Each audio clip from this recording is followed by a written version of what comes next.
Before we dive in, I want you to pause everything and listen, because what you're about to hear isn't just news. It's the story of a global shift that no one saw coming. A story of power, oil, and bold decisions being made behind closed doors. This isn't politics as usual. This is a move that's shaking the very foundations of old alliances, redrawing maps of influence, and signaling a future where loyalty, faith, and strategy collide. Why is Saudi Arabia turning its back on Israel and choosing Pakistan instead? What does oil have to do with it?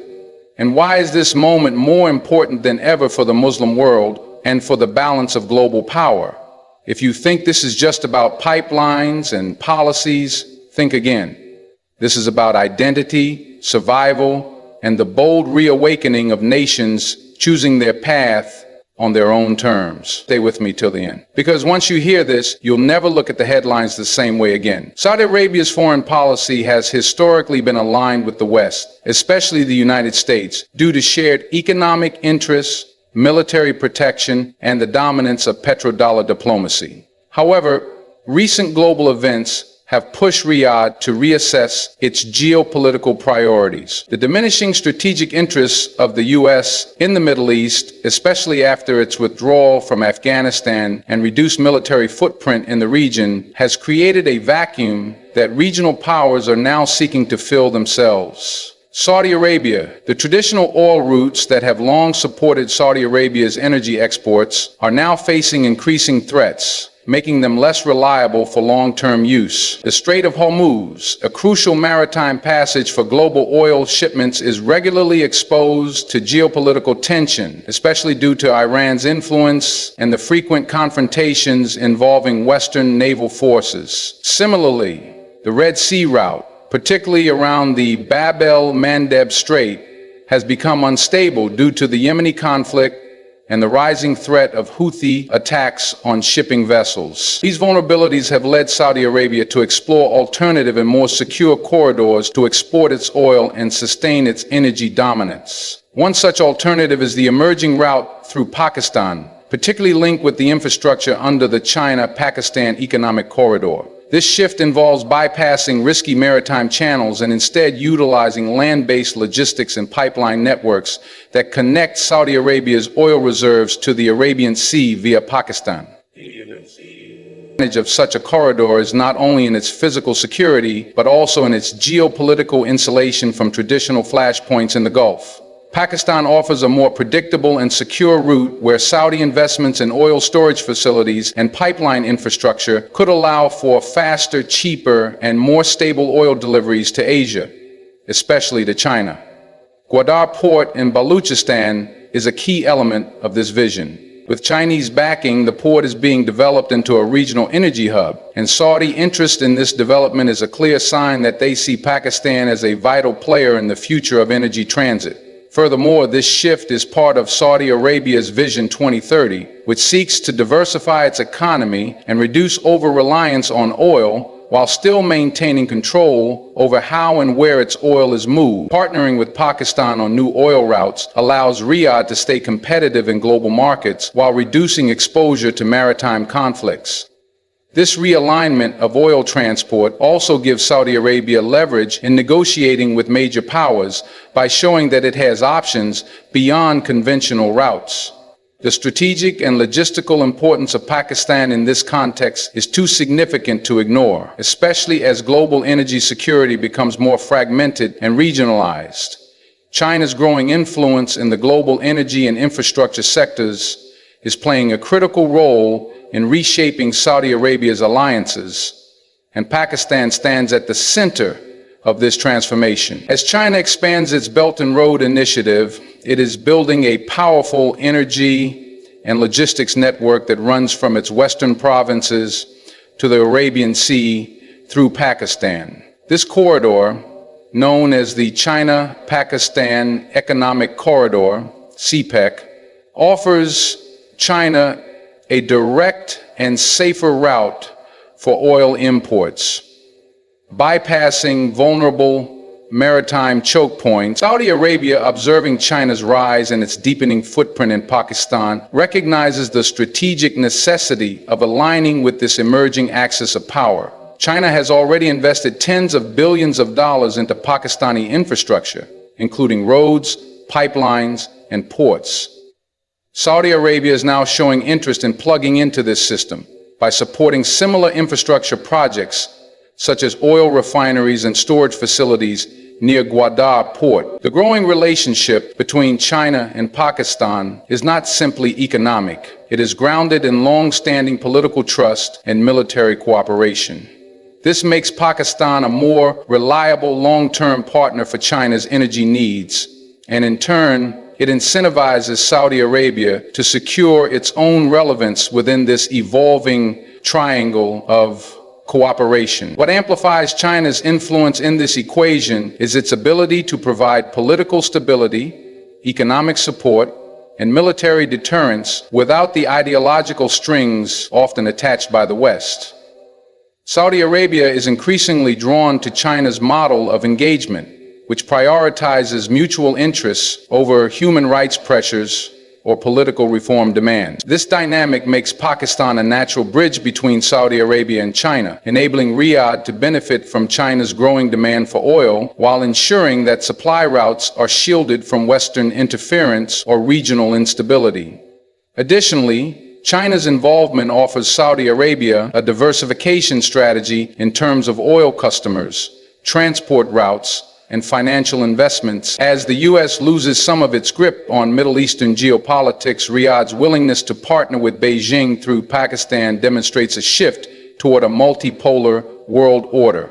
The presence of China as a stabilizing and investing force in Pakistan also strengthens the trust Saudi Arabia has in using Pakistan as a logistical backbone for future energy corridor. This tripartite alignment is redefining how oil flows, how diplomacy is conducted, and how emerging powers cooperate to reduce their dependency on traditional Western-centric systems. Israel, while technologically advanced and diplomatically expanding its influence in the Middle East through normalization deals, lacks the geographical advantage or infrastructure to serve as a viable energy corridor for Saudi oil exports. Unlike Pakistan, which sits strategically between China, Central Asia, and the Arabian Sea, Israel offers no direct route for transporting oil to major Asian markets.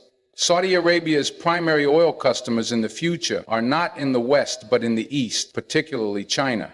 And this shift in market focus renders Israel less relevant from a logistical standpoint. Even if Saudi Arabia were to normalize relations with Israel, the practical benefits for oil transport remain limited due to Israel's small coastline, lack of deep-sea oil ports that align with Saudi export needs, and its location far from major energy-consuming regions in Asia. On the other hand, Pakistan offers access to the Arabian Sea through the Gwadar port, which is directly connected to China's western provinces via highways and planned pipelines under the China-Pakistan Economic Corridor. This gives Saudi Arabia a land-based and sea-accessible export option that is faster, more secure, and integrated with one of its biggest customers. Furthermore, Israel does not possess any substantial oil refining or distribution networks that Saudi Arabia could leverage for large-scale energy projects. Pakistan, by contrast, has received interest from both China and Saudi Arabia for setting up oil refineries, storage facilities, and energy parks, particularly in the province of Baluchistan. These developments are transforming Pakistan into an energy gateway for the broader region, making it a more attractive partner in Riyadh's long-term energy strategy. Additionally, Israel's political situation remains complex and volatile, especially with repeated conflicts in Gaza and strained relations with neighboring countries. Investing heavily in Israeli infrastructure or aligning too closely could provoke backlash across the Muslim world and undermine Saudi Arabia's religious leadership role. Pakistan, a fellow Muslim-majority country with strong historical and military ties to Saudi Arabia, offers a much more culturally and diplomatically harmonious relationship. While Israel may offer advanced technology and intelligence sharing, these benefits do not outweigh the critical logistical and strategic advantages offered by Pakistan. As Saudi Arabia diversifies its energy partnerships and explores alternative oil routes, the decision to favor Pakistan over Israel is based on practical geography, evolving markets, and long-term regional influence rather than short-term diplomatic gains. Pakistan's long-standing military cooperation with Saudi Arabia plays a vital role in strengthening their alliance, particularly as the kingdom repositions itself in a rapidly changing geopolitical environment. For decades, Pakistan has provided military training, advisory support, and even stationed troops in Saudi Arabia for internal security and defense purposes. This partnership is built on mutual trust and shared religious identity, creating a foundation that is far deeper than strategic interests alone. Unlike Israel, whose military support would be politically and religiously controversial in the Muslim world, Pakistan's military assistance is widely accepted and even respected within Saudi society and institutions.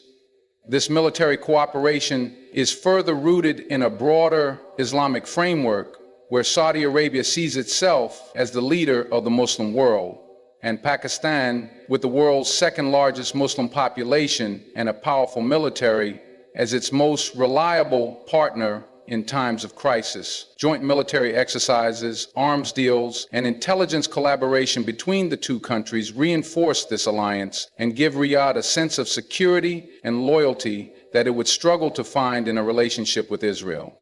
Additionally, Pakistan's nuclear capability, while not directly part of their bilateral agreement, adds an underlying layer of strategic deterrence that Saudi Arabia values, especially in light of rising tensions with Iran. Beyond military ties, Pakistan holds significant influence in the wider Muslim world.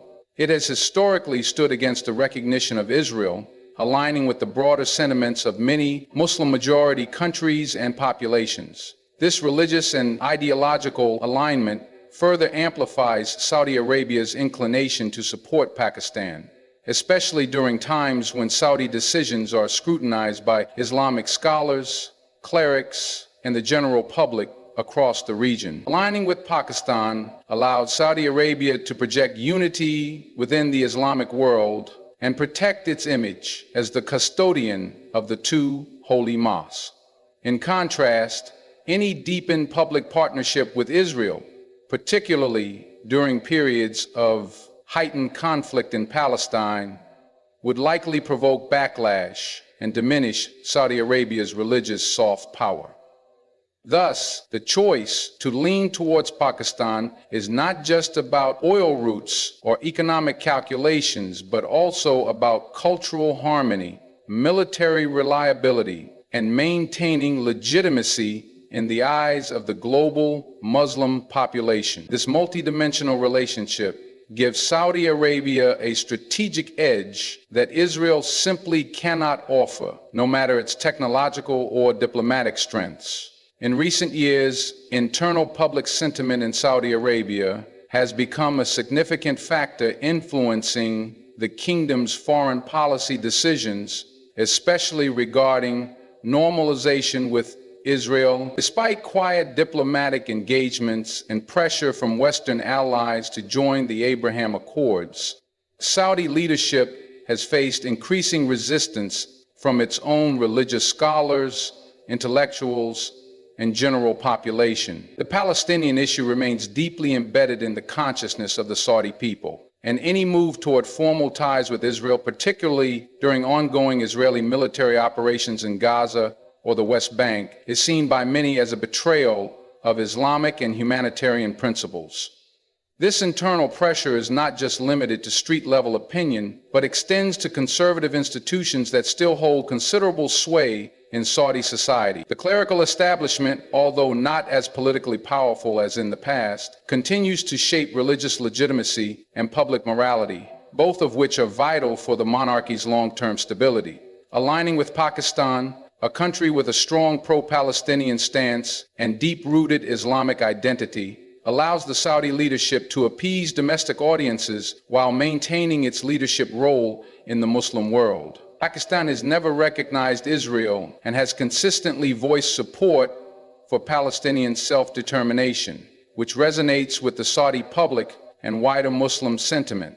This makes cooperation with Pakistan a safer and more acceptable political move domestically, especially during volatile periods in the Middle East. Moreover, Saudi Arabia is currently undergoing a sensitive transition under Vision 2030, which includes economic diversification, cultural liberalization, and reduced dependency on oil. During such transformative times, maintaining domestic unity is critical. A controversial foreign policy shift, such as full normalization with Israel, could trigger social unrest or undermine public confidence in the leadership. Choosing instead to strengthen ties with Pakistan offers both religious and political legitimacy. It signals that Saudi Arabia is not abandoning Islamic causes and is still willing to support Muslim-majority nations over adversarial or controversial players. This internal balancing act between modernization and traditional religious identity is at the heart of Saudi Arabia's current policy decision. Supporting Pakistan over Israel, therefore, is not only about oil logistics or geopolitical alignment, but also about sustaining the kingdom's domestic harmony and preserving its role as a unifying symbol in the Islamic world without provoking backlash from its own population or neighboring Muslim-majority states. In conclusion, Saudi Arabia's shift towards supporting Pakistan over Israel is not a random diplomatic pivot. It's a strategic, calculated, and deeply layered realignment shaped by geography, energy security, religious solidarity, and domestic realities. The kingdom sees in Pakistan a partner that offers secure oil routes, a bridge to China's growing influence, a shared military history, and a deep cultural and ideological alignment that Israel simply cannot match. As the global order tilts away from traditional power centers and new corridors of influence emerge, Riyadh is positioning itself where the future lies, not just economically, but politically and spiritually. It's choosing long-term regional relevance over short-term political gains. The oil may be the fuel, but trust, faith, and foresight are what's really driving this shift. Thank you all for your time, your attention, and your open minds. Stay informed, stay awake, and stay engaged, because the world is changing fast, and understanding the why behind the headlines is more powerful than ever. Good luck, and may the truth always lead you forward.